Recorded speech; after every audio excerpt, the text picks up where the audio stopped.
Uh-huh. Just because these words were spoken, I love you, yes I love.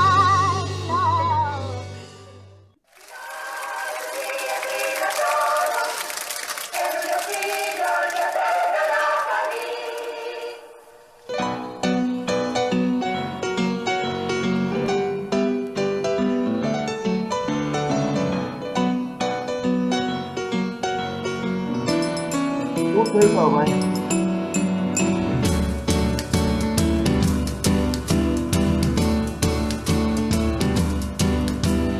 Paint my picture if you must. Please remember to be kind. 'Cause darling, your broken heart was never on my mind. Paint me with a building heart, like some cruel valentine. But darling, your broken heart was never on my mind. And when you feel the clash and you don't want me around, could you endure the raspers and kisses filled with fiberglass rain down?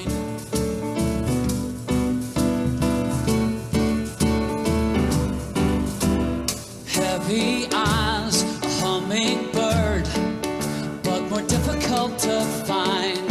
Well, darling, your broken soul was never on my mind. Mr. Castle, keep away.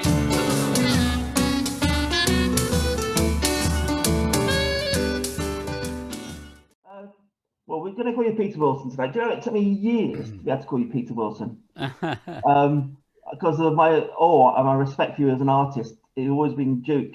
But on that show, I just had a look at this. There was Dave Stewart, there was the Raconteurs, there was John Legend, Amy Winehouse, and Muse. And I've got one question for you. Did they find themselves a bit starstruck, those guys?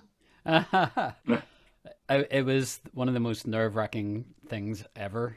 And yeah, it was absolutely terrifying. But a really great kind of byproduct was I got to look out the window of the canteen and see the Blue Peter Garden.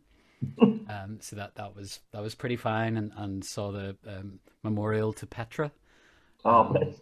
Yeah, so As I said in the video, I think the thing that engaged me about you was because I used to love Chaplin on the movies, and you kind of was, for me, with the music you're playing, the vaudeville kind of style with pop, was you were kind of a Chaplin-esque character. So that was what the immediate attraction was.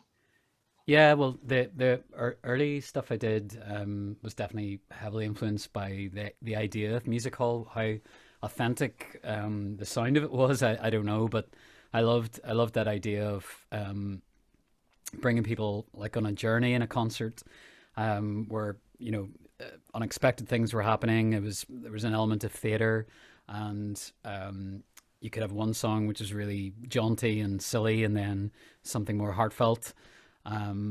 So that kind of appealed to me, and for the very reason that you said, Peter Wilson, the whole Duke Special thing was a good way for me to step outside of my normal life and myself and become a performer when I walked out on stage. So and probably all the paraphernalia went with that kind of helped as well. Yeah. Well, on that note, would you mind playing a song for us now and let us know why you chose the particular track you've chosen? Yeah, well, I was trying to think of songs that would be suitable for the occasion. So, I mean, there's one song obviously that sprang immediately to mind, and it's a song written in the 1940s by two people. The words are by a man called Maxwell Anderson, and the music is by Kurt Weill, and it's a song about the Garden of Eden and also the dangers of drinking alcoholic beverages. So that felt appropriate.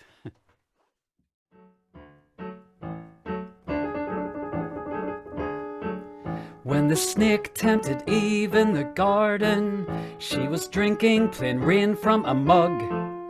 And he said, "Lady ma'am, I beg pardon, would you try this here juice from my jug?" It was apple, apple, apple. It was apple, apple, apple jack. Once you reach out for that poison, the devil's on your track. Now, she had no suspicion of reptiles, so she thanked him and took a small sup. And it goes down so fine when you're thirsty, so she thanked him and tipped the jug up. It was apple, apple, apple. It was apple, apple, apple jack. Once you reach out for that poison, the devil's on your track. What is this sweet nectar you bring me? So sweet that I can't give it back. Well, it's just nothing but apples, said Satan. It's just nothing but plain apple jack.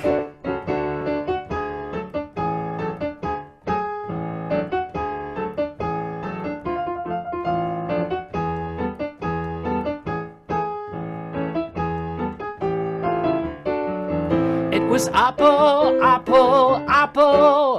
It was apple, apple, apple jack.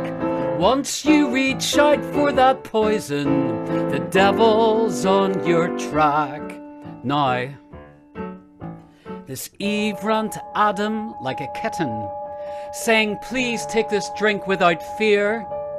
And he answered, actually, I'm not very thirsty, but I will drink it because you're my dear. It was apple, apple, apple. It was apple, apple, apple jack. Once you reach out for that poison, the devil's on your track. It was apple, apple, apple. It was apple, apple, apple jack. Once you reach out for that poison, the devil's on your track.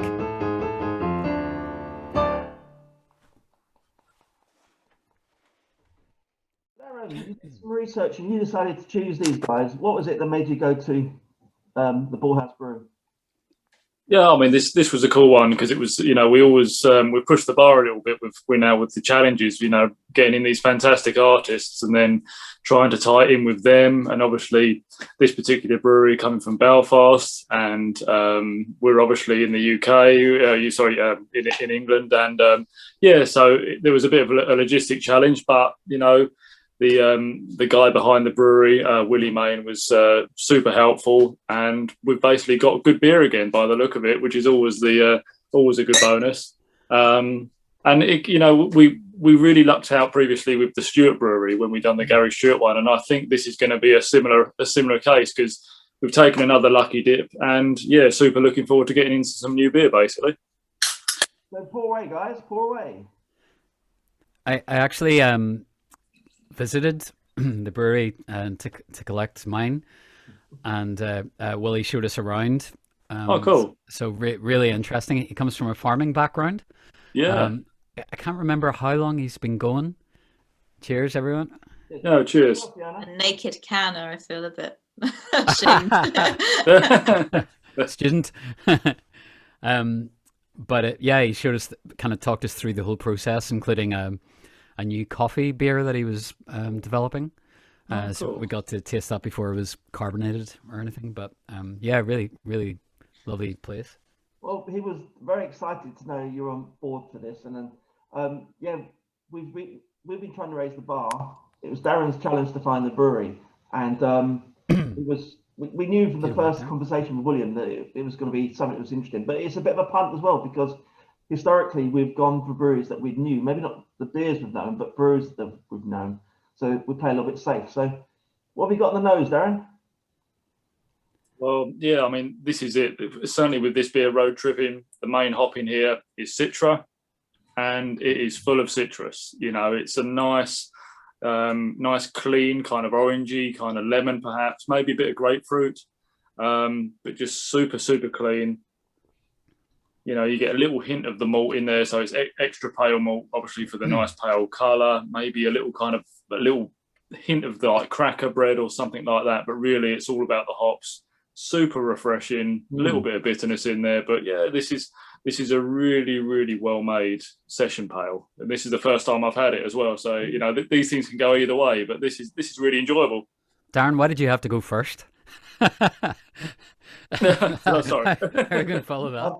This is my first beer tasting. Are we doing it like cheese and wine, where you start weak and you get stronger? This is a thing. You tend to. There's always an order because things make logical sense. I went on a Laurent Perrier tasting and tried a £20, £40, and that's on shelf, but an 80, then £160 champagne, and then a little bit of champagne left. And I had a mouthful with it with a chocolate and a bit of strawberry, and it was like drinking lemonade because you didn't do it right. So there's always an order. You start off with the lightest, maybe something fruity, then something with a bit more body, and then you finish with the heavier one. And if you go back in the journey, you'll see different things as well. So when you go back to the first one after trying the other two, it will taste slightly different to you. Yeah, Peter? I've opened the wrong one. I lifted the one that I saw Bill House Brew on it, and I may have had an augmented choice because he gave me a couple of other ones. So I'm drinking one called Small Axe. Is that one that you guys are? Yeah, we've got that one. Yeah. Okay. I'm looking forward to Colonel Custard, just because of the name, no other reason. Well, this one, I've no idea how to describe it, but it's got a twang to it. It tastes kind of round in my mouth, and it's quite fruity and sweet. But yeah, the twangy is my descriptive word. I get lots of fruit. The citra is quite present at the beginning, but perhaps not so strong in the beer. Lovely soft creaminess, hints of pineapple, and a soft bitter and a light finish. And it's very Moorish, isn't it?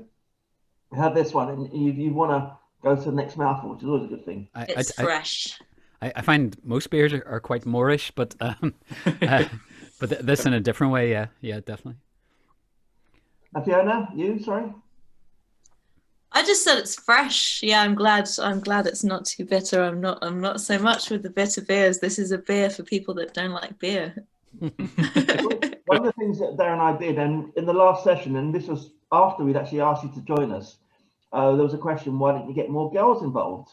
And because they don't like beer. If we're going to stereotype, but that's not true. And no, it's not true. But Darren and I went out actually to a ladies group, and we did a thing, and it was called Beer for Ladies. And what we just did, but the point it was, so there's a beer for everybody, And my wife, for example, doesn't like beer, and she just abhors the smell. And I try to tell her, there's a beer for you. You don't have to like beer per se. But this one. There you go. So there is a beer for everybody, and this has definitely got a lighter flavour. It's much more of an entry beer, if you like. It's something that you can really get into. I've been drinking lots of 8 and 9% recently, and then to going back to this, it's like going back to the beginning a little bit for me. Yeah, this is the cheddar of beers. Yeah. In the way that places would pair wines with food. I did watch a program on TV recently, and they were pairing beers with, or ale maybe. It was maybe somewhere outside Bristol, I think it was. But would you recommend? Is that something, Darren, Leslie, Fiona, that you would do or would imagine is done, or? Oh yeah, I mean, I'm trying to do it wherever possible, really, because everything back in the olden days was always food with wine. The beer was always the kind of outside looking into the meal. But with beer, you've got so much more to work with, really. Especially the carbonation, because you can have some strong flavors. The carbonation will scrub things off. Anything too stodgy as well. And it's more so the stuff that can be actually added to the beer and the different production methods. You've got so many options to pair with these days, especially some of the, we're going to go for a sour beer later on, which I'm super excited to get into. But, you pair a sour beer with a sweet dessert. So sometimes the dessert can be too sweet, bring that out and it'll add balance. And a lot of the time a wine really can't do that. It can play along quietly, but I think beer offers up a bit more interesting possibilities. I love the idea of the wine playing along quietly, but the beer is yeah, I like that. Has more things to say, maybe. Yeah. Yeah, yeah. So the thing that brought you two guys together, and Fiona and Peter, was a love for this guy called Ivor Cutler. And I have to be honest, Peter, I knew nothing about him until I heard you sing some of his songs. And Fiona came and played at our house summer before last, and during her set, she broke into a bit of Ivor Cutler. And I was amazed to find someone else, if you don't mind saying, so young, who was into the music as well. And you have a mutual love. So what was it that brought you to Ivor Cutler yourself, Peter? Oh, I was on tour, and friend basically said, "Oh, I think you would love Ivor Cutler." This is probably about 10 years ago, and I watched a documentary about him, and I don't know if you've seen that film, Fiona.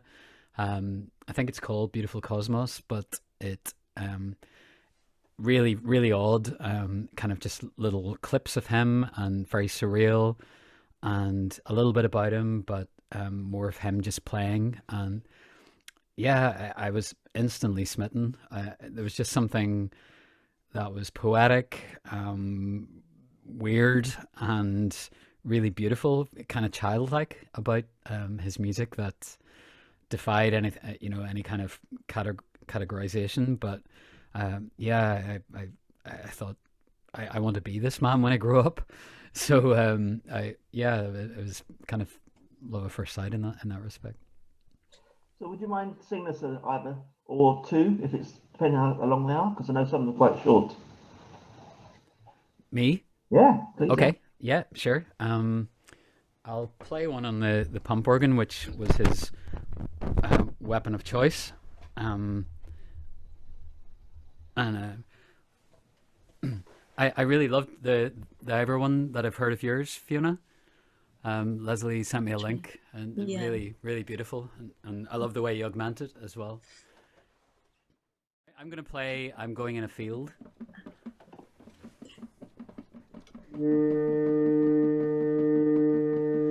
I am going in a field. I am going in a field. I am going in a field to lie down. I will lie beside the grass. I will lie beside the grass. I will lie beside the green grass. I am going in a field. I am going in a field. I am going in a field to lie down. Yellow flowers in the grass. Yellow flowers in the green grass. I am going in a field. I am going in a field. I am going in a field to lie down. My lover's eyes are brown. I am going in a field to lie down. Green grass, yellow flowers.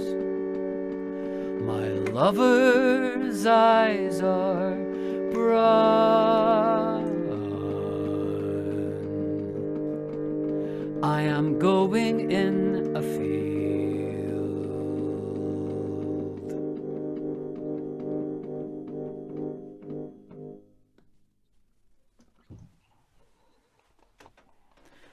That was lovely. Do you not Fantastic. Cheers. think that kind of music really suits these times as well?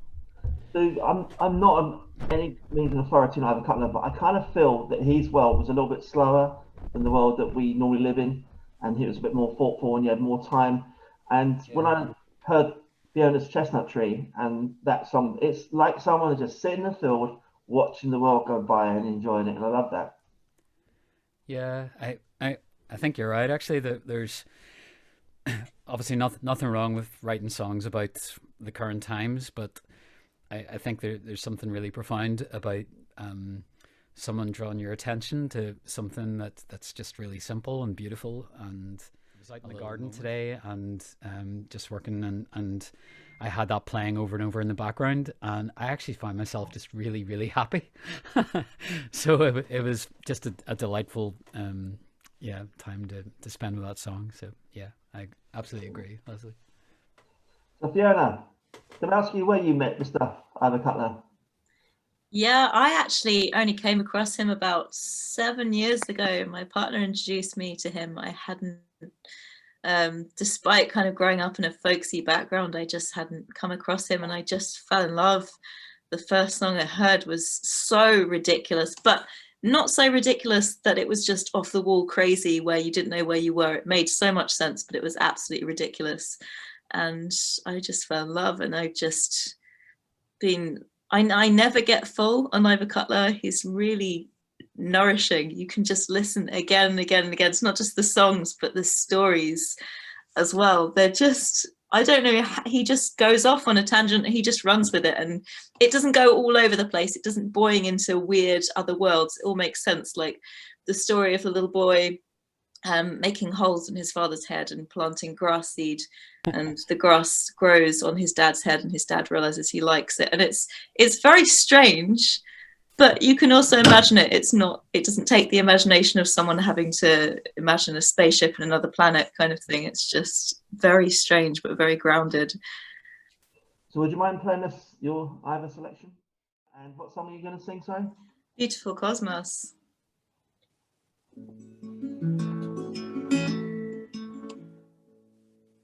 You're at the center of your little world, and I am of mine. Now and again we meet for tea. We're two of a kind. This is our universe. Cups of tea. We have a beautiful cosmos, you and me. We have a beautiful cosmos, you and me. What do we talk of whenever we meet? Nothing at all.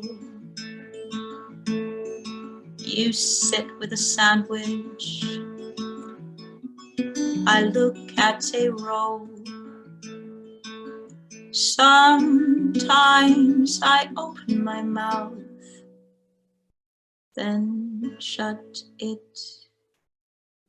We have a beautiful cosmos, you and me. We have a beautiful cosmos, you and me.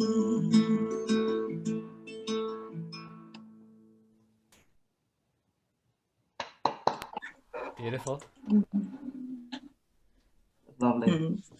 So same as Peter was saying there, it's that very simple relationship. There's no need for intelligent chatter. We just have tea, and it's lovely. I listening to that song, which is the first time I heard it, but I kind of see there's a lovely phrasing in the way he speaks. I guess it's his Scottish dialect, where he waits until the words are necessary and then puts them in. It just seems to be you, and he's got it. You kind of waited for just the right moment to deliver the lyric, and I've obviously heard that when Peter does as well. And it just seems to be a little pattern, but that was delightful. It really was. I hadn't noticed that actually. It's something. I guess you just absorb it, but that's a very good observation. Actually, that's exactly what he does. go on to the small axe now. Oh, I better go on to the road tripping then. Second beer, small axe. Darren, talk to me about it, man. Yeah, I mean, this, straight away, I've dived into it, and it's a super interesting beer. I was expecting this to maybe be a little bit bolder because it's only got a slightly higher alcohol percentage, but it does include oats, and they've kind of filled out the body a little bit more. And it's also got one of my favourite hops in there, Mosaic. And yeah, it's got like a little nicer, actual softer profile than the previous one, which involved Citra. I'm super enjoying this. It's really clean, really well rounded, nice to get on with. You just can't really fault it, can you? I'll take a moment to say hello to my friend Gary Stewart, and I am using your glass, Gary. We did this thing with Gary Stewart, Peter, and we did Stewart Brewing, which was a lovely surprise as well. The beers were great. This is beautiful. It's so light. There's a little hint, and I can smell the mosaic and a little bit of citrus there, but the balance. And when we talked about wines, and Darren and I worked in the wine trade together, the key thing was get a wine where the things were balanced. You could see like in a sound mix, Peter, where you could hear every instrument. You know, you didn't hear the guitarist 10 times louder than anybody else. You could hear everything. And the balance of this is absolutely lovely.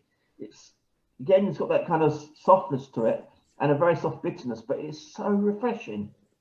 It's very grassy, like pine flavors, but it's a little bit too thin for me. It's all a little bit too subtle. And another little side, Peter and Fiona. So Darren got me from Stella and Foster's into drinking craft ales. My 3 children only drink craft ales now, and I know it's actually free. Are you vegan, Fiona, or a vegetarian? Vegan. Roses. Yeah, go on, eat me, go on. Vegan friendly as well. Yay! I didn't check because I didn't want to be that guy. See, Rosie does. Every time we go out somewhere, her knowledge of what you can and can't drink is astoundingly good. Yay. But they're very vegan friendly. Awesome. Brilliant. Just delicious. I love this. Darren, a question. You said you could smell a particular, and Leslie, you said as well, you could smell, is it a mosaic hop? Yeah. How many different kinds of hops are there? Or is that like saying how many different kinds of grapes are there? Yeah, I mean, this is it. I wish I could keep up with the amount of hop varieties there are these days. And things have kind of moved on from the natural environment now to the laboratory where hops are actually crossbred together. There's so much experimentation in hops at the moment, and I just can't keep up, to be honest with you. This is all of a sudden someone goes, oh, I've used a new hop and ping it in a beer, and then everybody seems to do it. And there's also kind of tried and tested hop combos. So this particular one of Chinhook and Mosaic. Chinhook can be a little bit harsh, but in this case, it's tempered by the kind of softer, more well-rounded Mosaic flavour. And this is a beer where you can tell that the brewer has understood all the elements involved and applied it to the final product to make something really drinkable. This is one of those beers you could really smash all night. We just need some sunshine. And I hear this brewery has a fantastic tap room, which again, hopefully when things reopen and get moving again, people will flood to.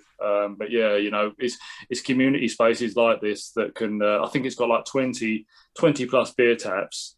And if there are beers like this on there, I'd be around there every day. It's maybe not advisable. Talking of beers and celebrating, did you have anything special on your birthday, Peter? I had a lovely meal, and we were curtailed a little bit in the scope of our celebrations. I'm trying to remember now. With my old age, it's hard to remember. 2 months ago, but yeah, we had we went to the Asian supermarket and made a kind of buffet of Asian delights. I've got a thing from Bullhouse Brewery, Peter. I want to ask you about this. Okay. It says the initial ethos of the brewery was to bring to the market styles of beer not available in Northern Ireland. This has evolved and now on a mission to liberalise the beer landscape in Northern Ireland by providing original no-frill venues for local community and campaigning to change Northern Ireland's outdated licensing legislation.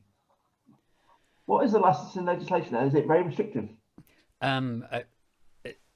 So that's Willie behind you, I think, Yes, isn't it? yes, yeah. Yeah, yep. So he was telling us the other day that the licensing laws, I think, still exist from maybe 1900 something, or very early 1900s. I think the idea was prohibition happened in America, but they fought against it in Ireland, and as a compromise, they kind of restricted opening hours and the number of licenses as a way of, okay, you can still have your alcohol, but under more strict guidelines, and those guidelines still exist. So, for example, in Belfast, there are only a certain number of bar licenses, but if I only learned this the other day as well, but if a supermarket which sells alcohol, say, you can only get a license if one is given up. So if a bar goes out of business or closes down, often what happens is a supermarket would come in, take over that, they would buy that license, and so even though they're just selling it on the premises to take away, they're buying a full license. So it kind of scuppers the idea of small kind of interesting bars opening, and then the opening hours are quite strict compared to the mainland.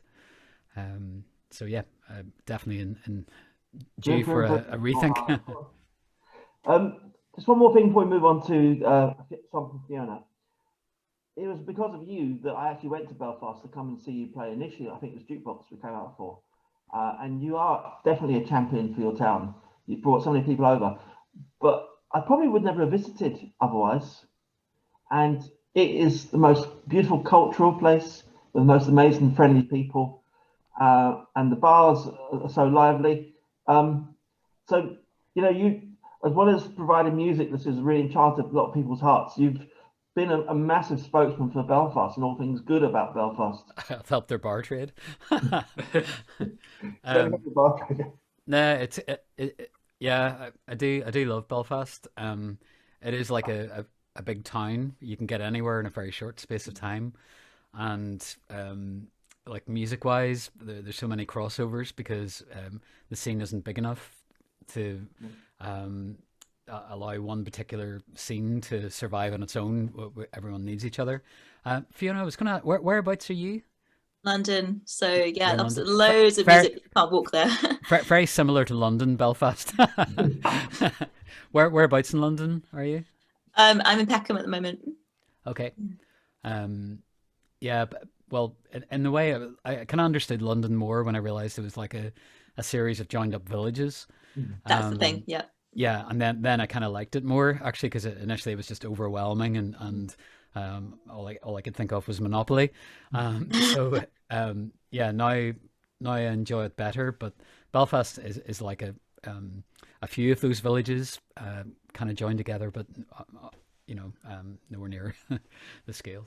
Yeah, that happens so often. People will say, "Oh, I don't like London," and I don't know how to sort of get out of them that what they actually did was they went to Oxford Street and they went to Leicester Square and they didn't like it. I'm like, yeah. That is not London. I never go to those places. They're awful, and that is not where I live.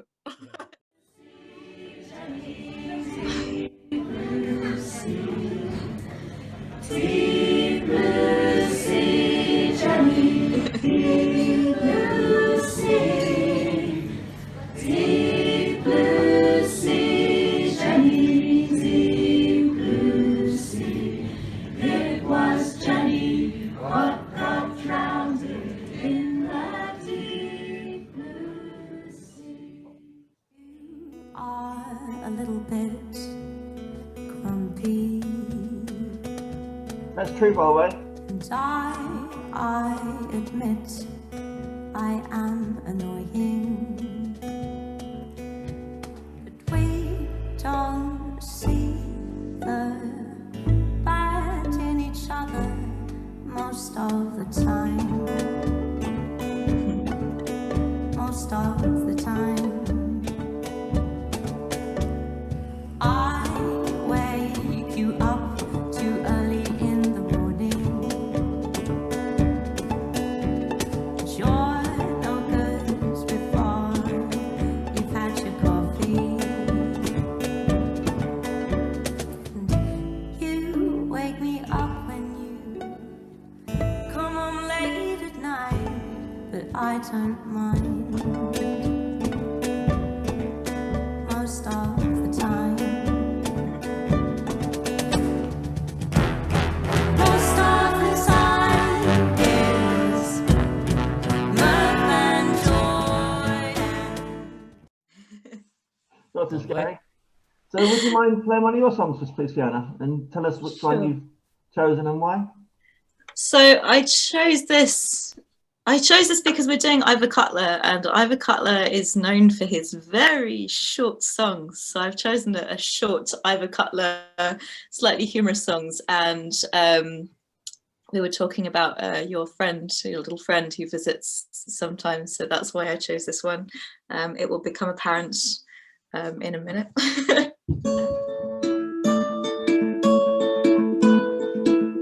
a love song.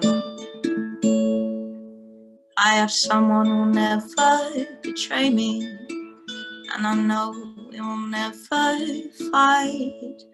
And although his breath is kind of bad, and I collect his poo in a bag, he is mine. That's why I'll never love you the way I love my dog. I'll never love you the way I love my dog. I'll never love you. No, I'll never love you. I'll never love you the way I love my dog.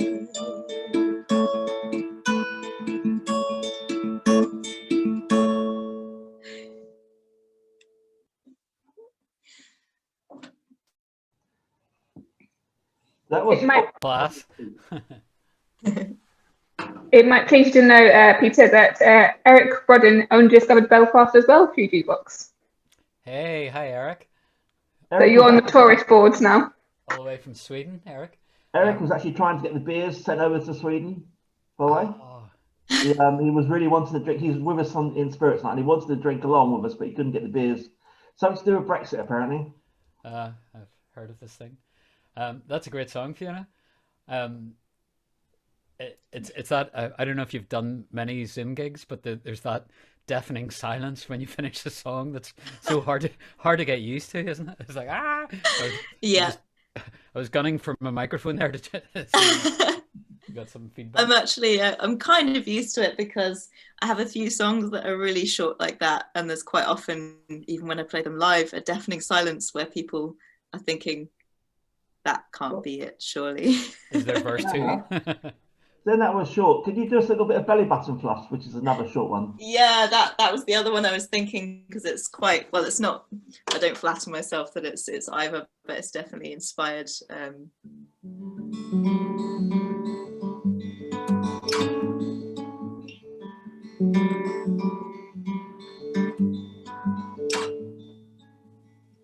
I will feed you flowers or fine wine in your ears. Put you in a bath of oils to marinate for years. And I will make a jumper from your belly button fly. And I'll wear it every day forever, 'cause you are my life.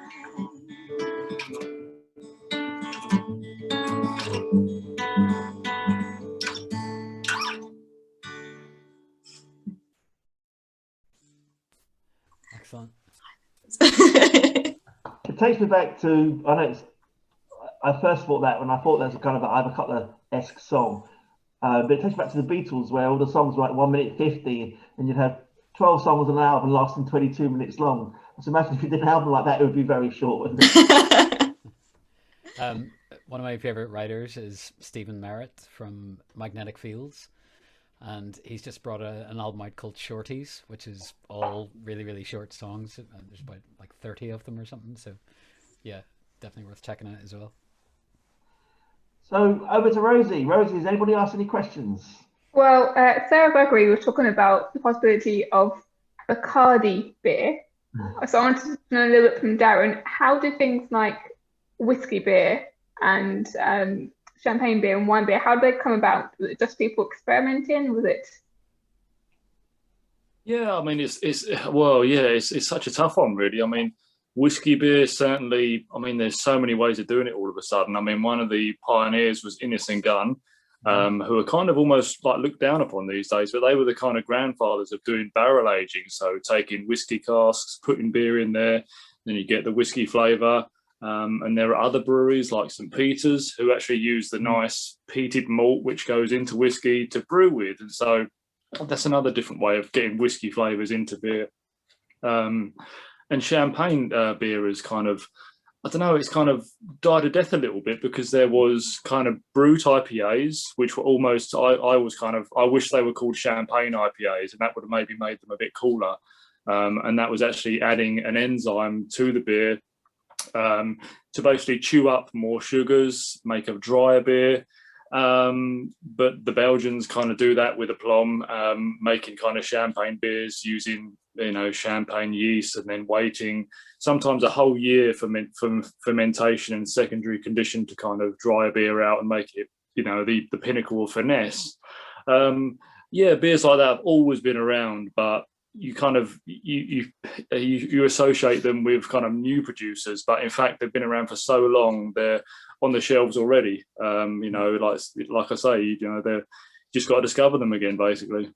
Can we also establish there's a world of difference between the Brothers cider that's got added strawberry and banana and lemonades to what the beers that Darren and I try and like are ones where the flavors are created from the hops or by natural additives. So the All Saints whiskey beer is actually using whiskey from is it Norfolk Brewery? There's a North that do it. So you add authentic. We're not into this just throw something in the mix and make it sweet type. We're into beers that taste natural and that are created by someone who understands beers, who really wants to do something different. And on that subject, should we move on to the kernel custard? Yeah, can I ask, is the hops the main kind of influence in creating the flavors? Something I learned when I visited the brewery was the difference between ale and lager is to do with the length of time, but also the kind of yeast that is used. Am I correct in that? Yeah, definitely. I mean, does certainly. Flavor anything? Yeah, it's tough. I mean, even the yeast adds a flavour and a texture all of its own. Especially when you try Belgian beer, you can pick out what the yeast has done. And when if you're ultra sad like me and are really into home brewing, it is so important to pick the right yeast for the beer you're trying to do. And the yeast will help things along and really add a whole new flavour in its own right. And you've really got to treat that yeast right temperatures and right conditions. It's tough. And then the malt and the hops, you get malt flavour and you get hop flavour, and as long as you've built the good foundations there, the yeast will treat you right and just help bring it home, basically. But it's so tough, and you can have yeast that will add nearly no flavour at all, and you're just relying on the base beer to kind of make its own way home. It's there's so many different flavors and nuances these days. It's beer has become anything but black and white. And the hops are the finishing point normally. They're brought in at the last part of the brew, so they add like adding a spice, Peter, or adding the salt to the flavor. They don't always dictate the beer, but they'll give you the finish, the smell, but the body will come from the wheat or the germs that's used and the yeast. So Rosie, was there any more questions? Sorry, I forgot. Yeah, there was actually from your wife. So for Peter and Fiona, when you write songs about people you know in your life, how does that work in terms of, do they know in advance? Do you ask them permission? Or is it sort of the muse inspires the song and then sometimes you ask forgiveness afterwards? That one. The belly button fluff was actually an anniversary present for my partner. It was a 3-year anniversary present. He does get a lot of belly button fluff, and I like it. I like to pick it out and feel it in my fingers. Sorry, I know you guys try and drink beer. Just try not to mix those up in your anyway. But that's why that happened. I've never had anyone mind, and even the dilemma. Oh, the dilemma.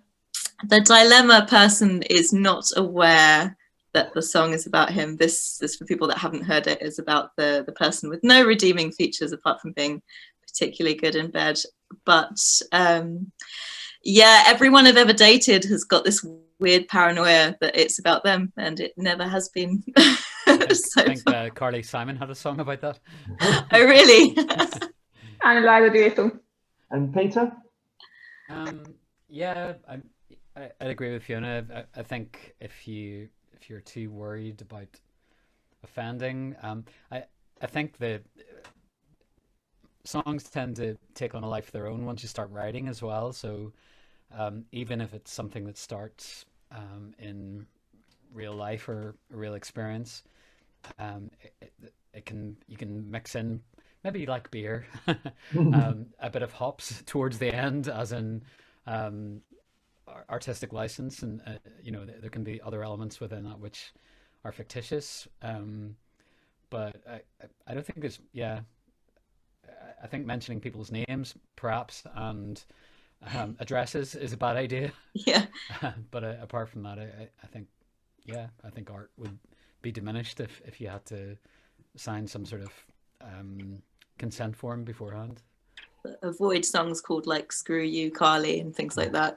In general, specifics, no. I hate you, Dave. 26 Nightingale Road. One of the things I've kind of learned as somebody who's asked guys like you to come play is you can't say to someone, "Oh, can you play this and not do this?" Because you're artists and you'll do what you do, and that is the beauty of it as well. And it annoys me. I don't know if you know this story, Peter, but we had 4 Ivars come play at our house, and they were shouting out for him to play Take That songs. And you can imagine how well that went down. And it ended up with him jumping over the fence and leaving the building, literally, because he was so offended because the crowd didn't understand him. And we learned from that you only invite people that are really into. Don't invite people for numbers. It's no point. It's best to have a small crowd of 10 that are really into something than 50 where 10 don't understand it. But you artists will do what you do, and that's the beauty of it. We're your audiences. Well, I'm intrigued to know how big the fence was, by the way. It was about 6 foot, and he jumped over. And it gets worse. So he went for a walk. I found him. He came back, and I apologized profusely. And one of the ladies that was people came down very drunk and started going, "Oh, Foy, I love you, Foy," and he ran off again. He did forgive me later. Yeah. There is a balance. I think artistically, you have to do what you do, while still being appreciative of your audience. But yeah, I think there's a balance. I'm sorry. Can I just say I'm absolutely tasting rhubarb and custard? What? What's the gum with it? Let's pour. No, I have poured it. You can absolutely taste it. Well. One of my favourite restaurants is actually Rhubarb in Belfast. It's not too far from the Opera House. It's off a little side street.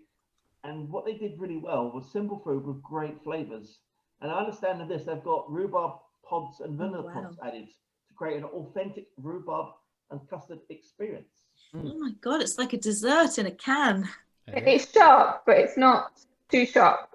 I thought it'd be a bit more sour as well. It's still a bit more grapefruit to me than rhubarb. Okay, that's interesting. Oh, I think, don't judge me, but I think my 10-year-old stepson is really going to enjoy this. I might let him have a little taste when we're done. I'm going to say it's a little bit tart for me. Yeah. Because my tin it's not quite as soft. I was basing it on the rhubarb and custard sweet. And this may be, I actually hate rhubarb, but like the rhubarb and custard sweet. So this may be more real rhubarb and less rhubarb and custard. But it's very fruity, but it's quite tart. So Darren, talk to me about this beer, mate. Just sent it to rhubarb. Yeah, nice. Hey! Nice. Oh, I can't really top that now. But Yeah, I don't want to rock the foundations of my 2-follower Instagram account, but this is like, I don't know, for me, this is almost like my beer of the year already. I think, Really? I mean, yeah, I don't know. I've just really started to enjoy this beer. It's kind of come out of nowhere. I don't want to dominate the whole proceeding, but this is the base beer of this is called a Berliner Weiss. And the Berliner Weiss is a German regional, like kind of speciality / oddity that was normally low strength wheat beer, actually fermented with a kind of lactic acid bacteria. So you would get a sourness. And these would only be about 3%, whereas this one is actually 7%, but these would be 3% beers. And the Germans would actually do something kind of quite un-German and add sweet syrup to them, or sometimes blend in a lager as well. And so this beer has kind of been chosen with a bit of care to add vanilla pods and the rhubarb puree to create, actually a really quite remarkable little speciality beer. And, you know, the two beers we've had previously have been quite nice and sessionable, lower ABV, with nothing kind of weird and wonderful added. And this just shows the brewery can do speciality beer as well. I'm really enjoying this. Isn't it great though? We got what is effectively quite a small brewery that's growing quite quickly. As I understand, this is William and one other guy that does it, or maybe two. So it's quite a small operation. Four people in total work there. I love the fact this isn't Green King or some rubbish like that. This is a little local brewery, and the initial tartness, I've got to say, has died down a little bit. I'm enjoying it an awful lot. I think of the three, my favourite was probably the Small Axe, but it's a very good beer. I love this. I love it. This is great. This is my favorite by far. I love the kind of designs that they have on the. The only thing for me is I wouldn't say straight away it's a beer. For me, if you told me this is a sour, like elderflower wine, I'll believe you. There's no sort of hoppiness to it. There's no sort of malt to me.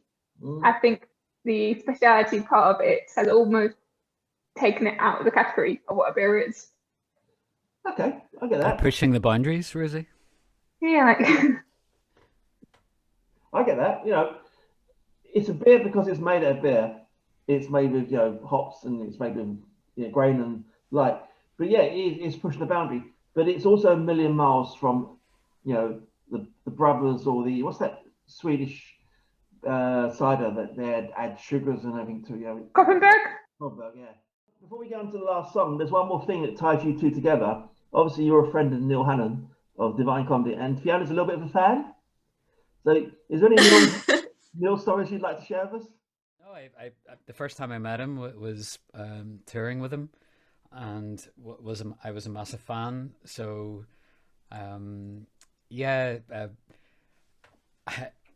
think he'll mind me saying this, but I remember him saying the day he has to. He said once the day he has to carry his own piano is the day he'll retire, which I thought was very, very honest and very Neil. No, he's up there for me in terms of my favorite songwriters. I think like Stephen Merritt, like a modern day Cole Porter in terms of wordplay, and just having a real handle on how to write a song. So no, I think he's absolutely wonderful. And the way a song can be really serious and humorous, but not like I'm a comedy songwriter. It's just funny in a kind of, it's just witty and perfectly cool and so well orchestrated, everything. Yeah. There's one line that comes to me, Peter, from You Press the Button, I'll Do the Rest, where was the line he came up with for that song? So we wrote that song together for a song for Under the Dark Cloth, and about the creation of the Kodak camera, which really pissed off these kind of pioneer art photographers who kind of they wanted to so involved and such a kind of art and science mixed together, and then suddenly Kodak brought out this camera that anyone could use, and the line not unlike this button, I am suddenly depressed. which is very, very it's good. A great song they wrote together. It captures the style of that times of New York where people would go and bike riding and stuff like this. But Peter, I guess, wrote the basis of the song, but Neil came up with that one killer line. Yeah, It was like, why didn't I write that? Yeah, yeah. I had another couple of good lines in that, but yeah, it was that lovely kind of vying for kind of who can come up with a better line. So that's always a really fun thing in when you're writing with someone. Can I also ask you guys to explore other Belfast breweries? And I'm definitely up for this again. Absolutely. If you can recommend somebody, Peter, we'll put it together, because we like beer. We like Independent breweries. Together, but we also like breweries that have a reason to choose. We're not into doing things that are readily available in the shop. We're into doing things that have an interest, that have a surprise, that have an unknown factor. And I've got to say, from the moment you see the tin, there's something that really is impressive from here. But we've had 3 beers, 2 of them I absolutely love, and 1 I kind of like, and that's fine because you're not expected to like everything. But for a small independent operation, they're doing a really good job. So well done, Bullhouse. I'm impressed. Yeah, thank you, Bullhouse. Yeah, definitely. All right, Peter, would I ask you to do one more song to close us out, please? Thank you, Peter, and thank you, Fiona, and thank you, Rosie and Darren, for joining us. It's been really enjoyable, and well done to William and all at Bullhouse Brew. Yeah, thanks for the invite. I absolutely loved it, and lovely to see you all. I've gone with another song that felt appropriate. So this is a song from 1616. The words were by Ben Jonson, and it's called "Drink to Me Only with Thine Eyes."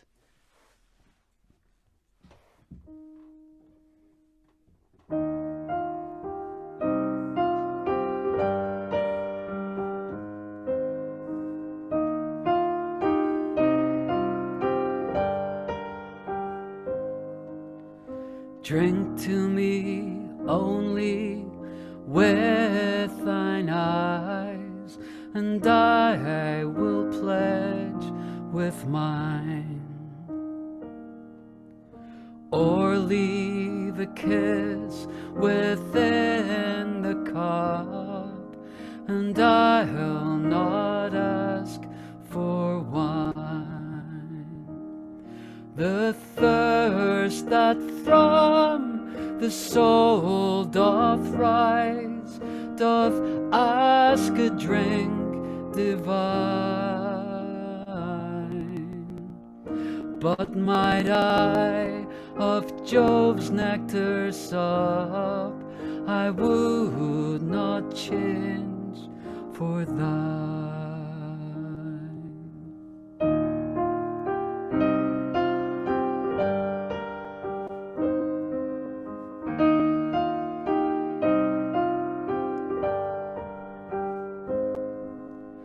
I sent thee late a rosy wreath, not so much honoring thee as giving it a hope that there it could not withered be. But thou thereon didst only breathe, and send'st it back to me. Since when it grows and smells, I swear, not of itself, but thee.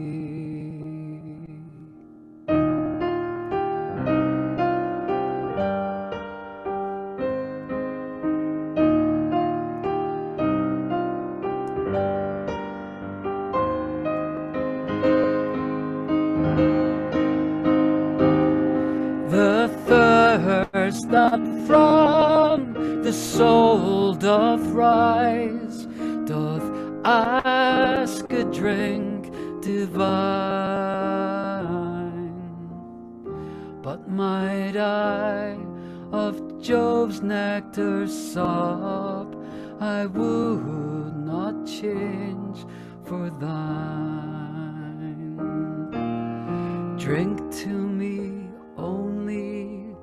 with thine eyes, and I will pledge with my